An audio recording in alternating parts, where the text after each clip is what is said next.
Bonjour à tous, bienvenue sur Wi-Fi Capital TV, moi c'est Paul et dans cette vidéo je vais vous donner la vraie définition de ce qu'est une startup. C'est vrai que startup c'est devenu un mot un peu valise qu'on utilise à tout va pour décrire en fait la plupart des petites entreprises du numérique. Or, on va le voir dans cette vidéo, il y a une véritable définition de ce qu'est une startup. Dans cette vidéo, vous allez avoir cette définition, mais aussi le but, ça va être de revenir sur vraiment les fondamentaux, les basiques de pourquoi lancer un business, qu'est-ce qu'un business. Donc typiquement, si vous êtes quelqu'un qui veut entreprendre, mais qui vous ne savez pas trop dans quelle direction aller, je vous conseille vraiment de regarder cette vidéo. Je vais essayer en tout cas, mettre à plat tous les concepts qui concernent la création d'un business, pourquoi on crée un business, quelles sont les différentes méthodes et les types de business en fait en réalité. Avant de se lancer directement dans la définition d'une startup, comme je vous l'ai dit, on va reprendre différentes bases. Donc peut-être que ce que je vais dire au début, c'est un peu des évidences, mais en fait c'est juste pour construire un fil de pensée, vous allez voir. La première question qu'il faut se poser, c'est pourquoi est-ce que les gens entreprennent et créent des business? Normalement, le but d'un business, c'est de créer de la valeur. Et pour le dire un peu plus vulgairement, c'est de faire de l'argent. Ça va être vrai pour tous les business. Ensuite, autour de ce but qui est de faire de l'argent, bien sûr, on peut venir mettre des choses comme des valeurs, des méthodes, des missions. Mais quoi qu'il en soit, le but, c'est de faire de l'argent. Et donc, pour quelqu'un qui voudrait faire de l'argent, le moyen le plus simple de commencer, c'est de vendre son temps. Et ça va être généralement tout ce qui dit les freelances, les indépendants, etc. Par exemple, un développeur freelance, c'est quelqu'un qui va vendre son temps et son expertise technique à des entreprises pour venir réaliser des tâches précises techniques pour l'entreprise, donc développer telle ou telle chose. Ça, c'est un bon moyen de commencer. C'est le moyen le plus simple, généralement, d'entreprendre. Ceci dit, il y a quelques limites à ce modèle, notamment des limites en termes de revenus. Bien sûr, il est possible de très bien gagner sa vie. Ceci dit, ce développeur freelance, admettons Bob, s'il veut gagner plus d'argent tous les mois, il va falloir qu'il travaille plus. Donc ça va être possible pendant un certain temps, sauf qu'à un moment, Bob il va se rendre compte qu'il est comme tout le monde et qu'il a que 24 heures dans une journée. Et donc s'il veut gagner plus, il a un deuxième levier qui est le levier de son expertise. Si on reste sur Bob qui est développeur, il va vraiment devenir un pro du dev, il va être vraiment très compétent.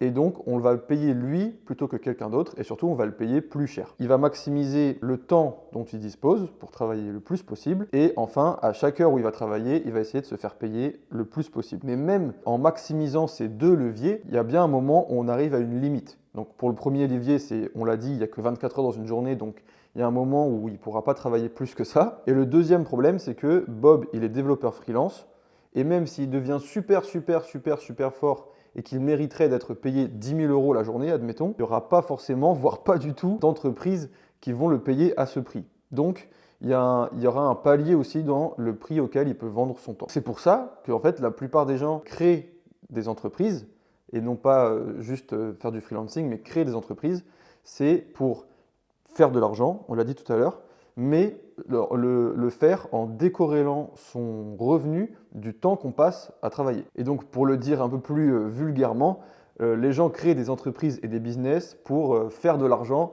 pendant qu'ils dorment ou en tout cas pendant qu'ils ne sont pas en train de travailler. Bien sûr, il y a d'autres raisons de créer des entreprises, mais on va rester sur ce fil de pensée que créer une entreprise, ça permet de décorréler ses revenus de son temps. Une fois que vous avez décidé de créer votre business, il y a, selon moi, deux grands types de business. Donc vous allez avoir les business de services et les business de produits, et puis vous avez des business qui sont un peu hybrides entre les deux. Donc qu'est-ce que c'est un business de service ?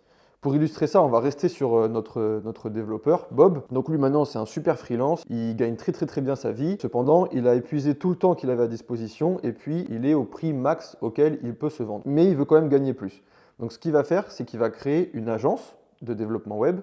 Et donc là, le but pour lui, ça va être de toujours trouver des clients qui ont besoin de développeurs pour leur projet. Donc il va trouver ces clients-là, sauf qu'au lieu de lui prendre du temps pour développer, il va embaucher des développeurs dans son agence en tant que salarié, il va leur faire le travail. Bien sûr, l'idée c'est que la prestation à la fin, elle lui rapporte plus que ce que lui a coûté le développeur. Donc là, on est sur un business vraiment modèle agence, il vend une prestation de service, simplement pour décorréler le revenu de son temps, eh bien, il délègue la prestation en question. Là, Bob, il va commencer à gagner beaucoup plus parce qu'au lieu de pouvoir seulement travailler admettons 20 jours dans le mois, il va travailler 20 jours fois le nombre de salariés qu'il va avoir. Logiquement, il devrait pouvoir gagner plus, même si on l'a dit, au milieu, il faut payer les salariés, etc. etc.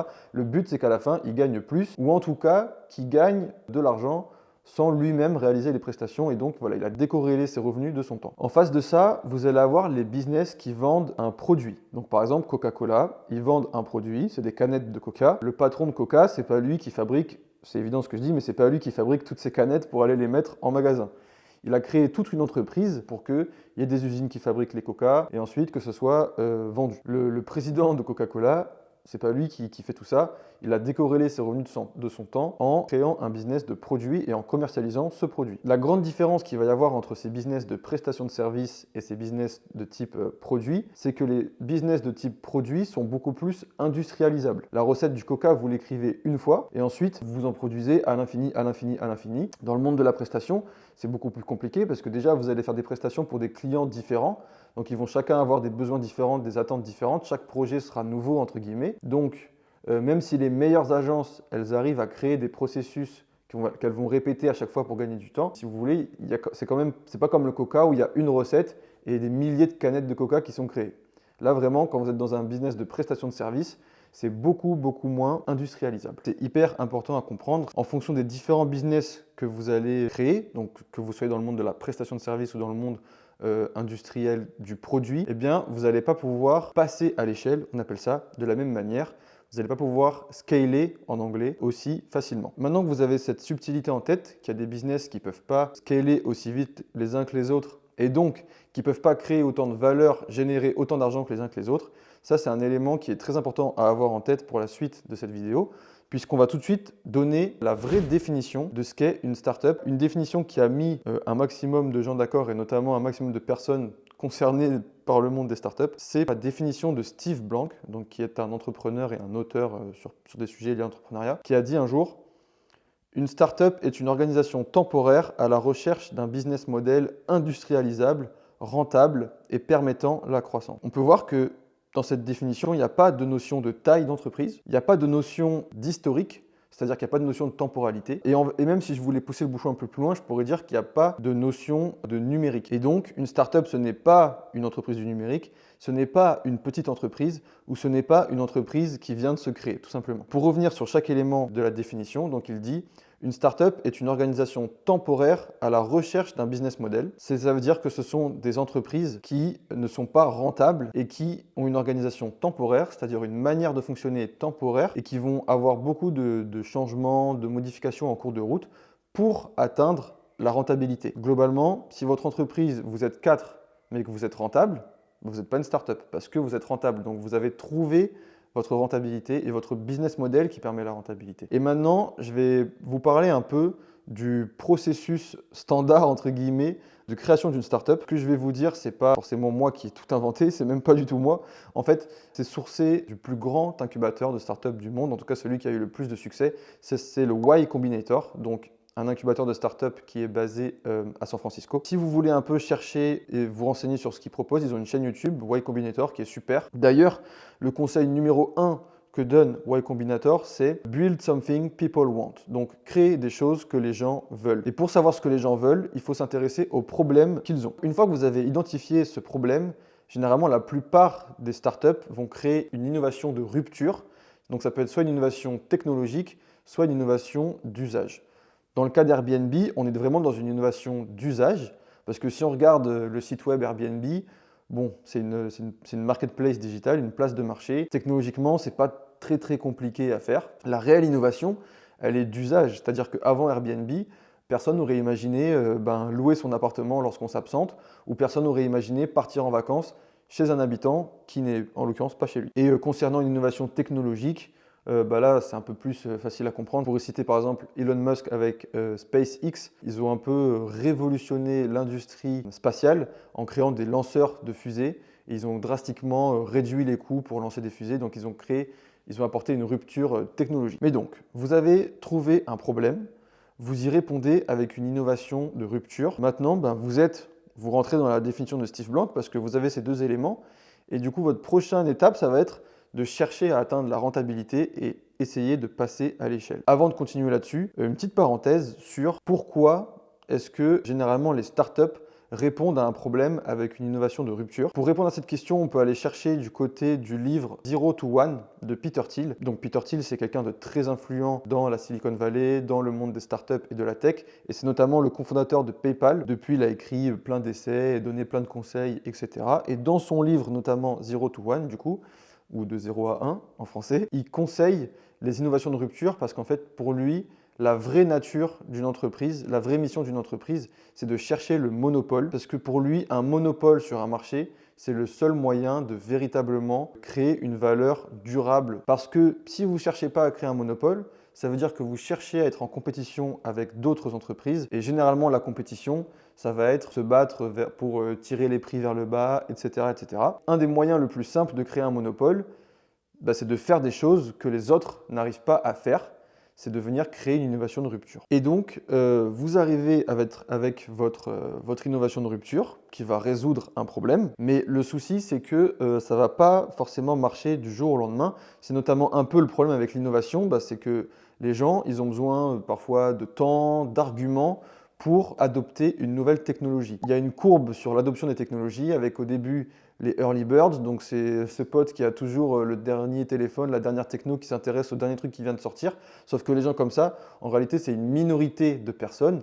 Et une technologie, pour qu'elle soit adoptée, ça prend du temps pour que de plus en plus de personnes soient convaincues. Et je pense d'ailleurs qu'au début, les premiers utilisateurs de Airbnb, lorsqu'ils racontaient à leurs proches qu'ils partaient en vacances en louant l'appartement de quelqu'un qu'ils ne connaissaient pas et qui sans doute ne le rencontrerait même pas, ça devait paraître un peu bizarre. C'est pas forcément facile de répondre à un problème avec une innovation de rupture et pour autant ça coûte de l'argent d'essayer de faire ça. C'est-à-dire que même si Airbnb, il n'y a pas encore 10 millions d'utilisateurs ou des centaines de millions, il y a des gens qui y travaillent pour créer le site, faire le support client, gérer l'entreprise, tout ça. Donc ça coûte de l'argent. Et c'est là qu'interviennent du coup les investisseurs. Donc c'est quelque chose de vraiment clé dans le monde de la start-up et de l'entrepreneuriat. Vous allez généralement faire appel à des investisseurs pour avoir de la trésorerie et du cash pour tenir jusqu'au moment où vous allez trouver votre rentabilité. Donc en fait, pendant toute la phase start-up, c'est-à-dire que vous avez votre innovation et là, vous allez dépenser plein d'argent pour du marketing, pour parfois de l'ingénierie aussi, parce que votre innovation de rupture, vous n'allez peut-être pas la réussir parfaitement comme il faut dès le premier jour. Donc vous allez dépenser tout l'argent des investisseurs jusqu'à trouver la rentabilité. Et là, lorsque vous êtes rentable, c'est ça la beauté de la tech et du numérique, c'est que une fois que vous avez 1000 personnes sur votre site Airbnb, que vous avez le bon marketing, les bons mots, les bons arguments, la bonne techno, le bon site, etc., en fait, passer de 1000 à 1 million, puis à 10 millions, puis à 100 millions d'utilisateurs, le prix, lui, il ne va pas être proportionnel aux revenus. En fait, vous allez payer vos serveurs, etc. Ça va augmenter avec la charge d'utilisateur. Donc, il y a un petit coût technologique, quoi. Mais le code, c'est comme la recette du Coca. Une fois qu'elle est faite, elle est faite. Là, vous pouvez le vendre à l'infini. Si on revient sur les concepts qu'on a vus plus tôt dans cette vidéo, une startup, une fois qu'elle a atteint la rentabilité, c'est extrêmement, extrêmement industrialisable. Et c'est pour ça que les investisseurs investissent. Ils mettent des ronds dans votre entreprise et ils prennent des parts du capital. Et eux, en fait, ils font le pari que grâce à cet argent, vous allez réussir à trouver la bonne recette. Et une fois que vous aurez la bonne recette, vous allez faire exploser votre entreprise. Et donc l'investisseur, lui, il vient pour faire 1 x 10, 1 x 50, 1 x 100 sur l'argent qu'il vous a prêté. Parce que votre entreprise va s'industrialiser à une échelle incroyable. Et notamment avec Internet, on peut atteindre des échelles de fou furieux. Ça a été pendant longtemps l'entrepreneuriat un peu à la mode, l'entrepreneuriat qui était sous le feu des projecteurs pendant très longtemps. Dans les années 2018-2019, j'étais dans un incubateur. Bon, c'était un incubateur d'école de commerce, donc toute proportion gardée, j'étais pas à Y Combinator. Mais malgré tout, même dans le petit écosystème dans lequel j'étais, la première chose qu'on vous demandait, c'est est-ce que vous avez levé des fonds, est-ce que ceci, est-ce que là, et si oui, combien?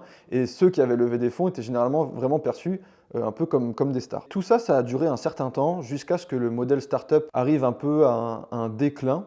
Et pour moi, aujourd'hui, on est vraiment dans le déclin de la startup. Il y a plusieurs raisons qui expliquent ça. Tout d'abord, il y a le fait que depuis le Covid, c'est moins intéressant pour les investisseurs de mettre leur argent en startup. Les autres raisons qui expliquent un peu le déclin de ce modèle startup, c'est qu'on s'est rendu compte qu'en fait, 90% des startups bien souvent échouent. Maintenant qu'on a un peu ce recul, la startup, c'est pas forcément ce qui peut faire le plus rêver, notamment parce que dans le monde de la tech, il y a un mouvement qui date pas forcément d'hier, c'est ce qu'on appelle le bootstrapping.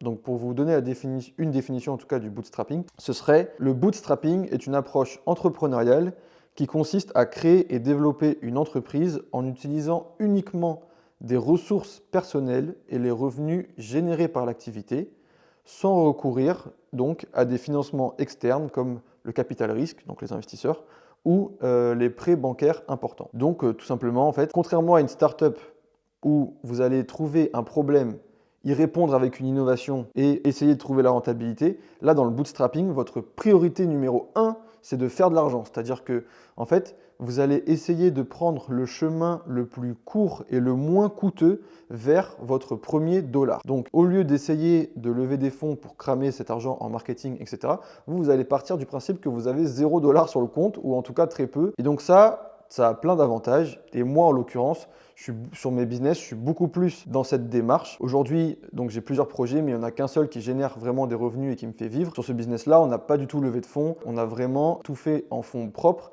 Et aujourd'hui, ça tourne comme ça. On n'a toujours pas l'ambition de lever des fonds. Et donc, pourquoi, selon moi, ça a des avantages? Il faut vous poser la question de pourquoi est-ce que vous entreprenez. Moi, je sais que j'entreprends pour être libre. Ça, c'est le premier point, mais aussi pour pouvoir créer des choses et en fait exprimer un peu voilà, ma créativité, mes capacités techniques, etc. Et lorsque vous écoutez des retours d'expérience d'entrepreneurs qui ont créé des grosses entreprises, qui ont levé des fonds, etc., bien souvent, ils vous expliquent qu'ils sont parfois bloqués dans ce rôle de CEO. Ils sont plus vraiment libres parce qu'ils doivent rendre des comptes aux investisseurs notamment. Et puis aussi, souvent, pour pouvoir créer de l'hypercroissance, on a beaucoup recruté, donc il y a beaucoup de gens dans le bateau. Et donc, il y a beaucoup de gens qui dépendent de vous et à qui vous devez des comptes. Alors, il y a un point sur lequel il ne faut pas se tromper, c'est que lorsque vous créez un business, vous allez toujours devoir rendre des comptes. Moi, en l'occurrence, je rends des comptes à mes clients. Simplement, vous allez pouvoir gérer le niveau de responsabilité que vous avez et donc gérer un peu les comptes que vous devez et surtout à qui. Donc moi, je les dois à mes clients et je ne les dois pas à des investisseurs. Je ne dois rien à personne en gros, à part aux gens qui ont payé pour utiliser mon logiciel. Et ces gens-là, je dois leur fournir le service pour lequel ils ont payé et ça s'arrête là. Ma liberté, elle est préservée. Twitter, bon, maintenant c'est X, ça a été racheté par Elon Musk, mais je crois qu'au moment où il a racheté, c'était même pas encore réellement rentable, ou en tout cas à peine rentable, alors que ça faisait déjà plusieurs années que ça existait. Et donc, le fondateur de Twitter, donc pas X, mais de Twitter, Jack Dorsey, il a été un peu... je ne sais pas comment lui il l'a vécu, je ne voudrais pas parler à sa place, mais en tout cas il a été bloqué dans ce business-là parce qu'une fois que ça a été lancé, la voiture elle est lancée à pleine vitesse, vous n'êtes plus tout seul dans la voiture, donc il y a des gens à l'arrière maintenant, il y a des gens au siège passager, c'est les investisseurs, et cette voiture il faut que vous l'emmeniez là où vous avez promis que vous alliez l'emmener. Si vous voulez passer par les petites routes, bifurquer à droite, à gauche, voir le paysage et tout, vous ne pouvez plus jusqu'à ce que vous ayez atteint la destination, ou alors que vous ayez trouvé une solution, en l'occurrence là c'était de revendre. Si moi demain je me lançais pour créer une startup, ma liberté sur la notion de responsabilité et de à qui je rendais compte, elle serait grandement impactée.